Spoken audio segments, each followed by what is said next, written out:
It was a Sunday evening and I was doing that thing that I think a few viewers might do of looking on eBay and searching for cameras and wondering whether you would find anything. Probably not. And I did find something. I was particularly looking as, again, if you've been following some of my videos, you know that I quite like collecting Ensign cameras. And there's something called an Ensign 220, which was launched in 1938, and it was a rangefinder, coupled rangefinder camera, and they made several versions. And there was two versions pre-war with German lenses and shutters, and after the war they were nearly all English lenses because it was difficult to get, well, you couldn't get hold of German lenses. And the one I've been looking for is the 2.8 Tessar. This little red book which came out in the 30s, and it's the Wallace Heaton Guide. After the war it became a blue book, but this book has, on page 77, is a paragraph about the Ensign Autorange 220, similar to the Selfits, the 220 but incorporating streamlined rangefinder coupled to the lens focusing adjustment. It is handsomely finished in coronium, and this model fits into the pocket in every sense.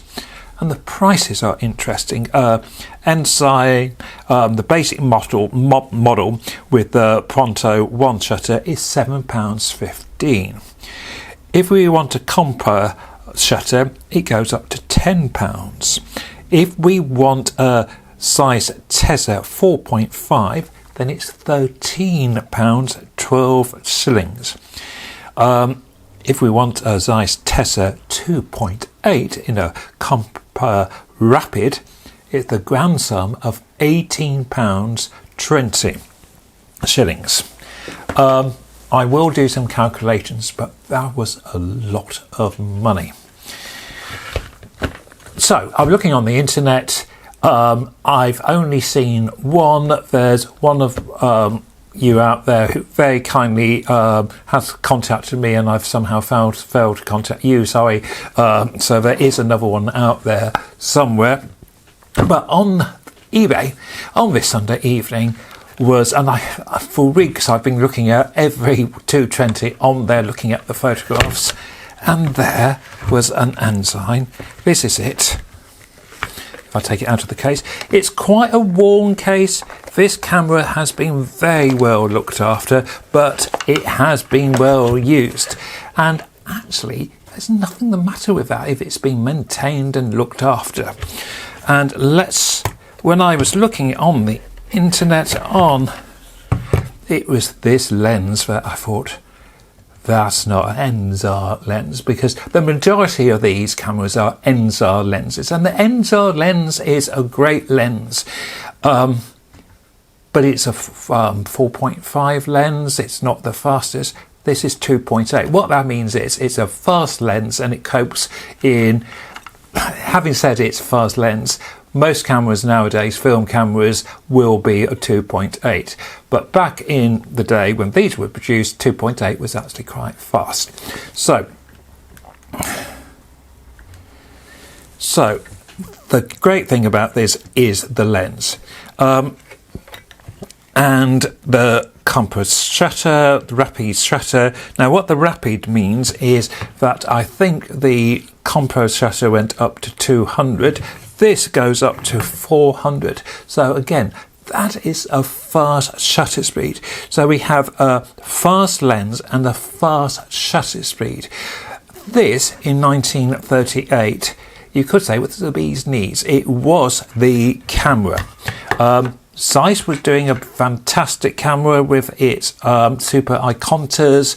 This was sort of meant to be competition with Super Iconta. I'm not going to get into that battle now. But this, I think, is an interesting camera and has some design features not found on the Super Iconta. So where do we start? Well, we're going to start about loading film, because And the door on this camera is a little bit stiff, I have found. Now, some of you will know about the fact that on these cameras, you've got two little flaps here which will change that 6x6 window to a 4.5 by 6 window. That means you can get up to 16 photos on a film. So you have to decide, am I going to do 16 or am I going to do the classic 12 by 12? So let's say I'm going to have the classic 12 by 12. So load up the film, and then you see a little red window here. Now, when this camera was produced, it was only printed for 8 frames. And of course, we want 6x6 with this 12 frames. So that's a bit of a problem with a counter. So what they came up with, and I have talked about this with previous Ensigns 220s, but you have this disc which on one side is for 16 and the other side for 12. So I'm going to set it for 12, put the little pin in, and then set that to, once I've got number 1 on the window, I set it to number 1 here.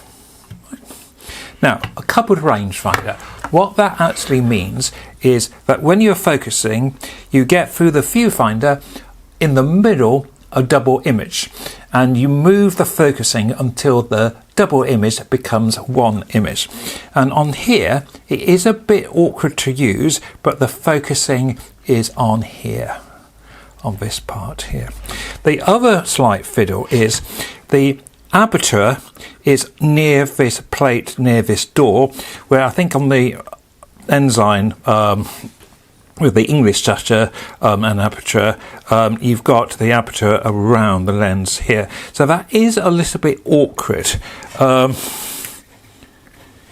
the focusing is a tiny bit awkward, but you get actually used to it because it's not a heavy camera, it's a light camera to use. So you've got the film in, you've focused, you've set your shutter, you've set your aperture. I was using Sunny 16, and you take. Now, there is no double exposure device on here, so you have to be a little bit careful not to double expose. You get into the technique of just shooting it and winding on, shooting it and winding on. As long as you get into that good habit of shooting and winding on, there will be no issue. As to the condition of this camera, as I said, it was described as well used with good patination. And the photographs did make it look a bit tired, and I thought, oh dear, what have I bought? But I was very keen to get, obviously, a camera with this lens. And I thought, what is it going to be in user condition? The descriptor did say it had a working shutter. When it arrived, I knew immediately from the case that it had been well used, but carefully used. And the camera, the shutter is in good working order. The bellows are fine. I say fine. I suspect there might be a slight leak, but I've tried to find it with a torch and thought I found it and then couldn't find it again. So there might be an issue, but it's not a major issue. And there's all sorts of ways in which you can either change the bellows, which is a bit of a palaver, but you can do it, or actually patch the bellows up. Because so I found this on the Sunday. The buy it now price was, well, it was just a buy it now price, so I bought it, and it was a very reasonable price, and it's arrived on Thursday. The postman just left it outside. Good job no one realised what was in the package. I put a film in on Friday. It was a really nice day. Let's see whether all my excitement is worthwhile. Let's see if the film came out. So it's a very bright Friday afternoon when I went into Wareham, and you can see just how sharp this lens is. You could argue, well, he is probably on f11, which I think I was, or I could even have been on the f16 using the Sunny 16 rule, which I was. But really good lens, which, yes, it should be. But you never know with these cameras whether they've got knocked. I question whether there's a light leak. Most of the images are absolutely fine, but there were one or two images in which I thought, oh, are we getting light in? But for a first film, I was really pleased. This is a really interesting Saxon chapel, Norman chapel, here in the town of Wareham. It has some fascinating wall paintings inside, and it was a good time to test the lens. This was actually on f4. I did do, and I think this might have been 2.8 or f4. But I was really pleased with how these low light images came out. This is where I think there might be a bit of light spill in the middle, but really pleased for a first film. Really nice camera, fantastic lens. Thank you for watching. Bye for now.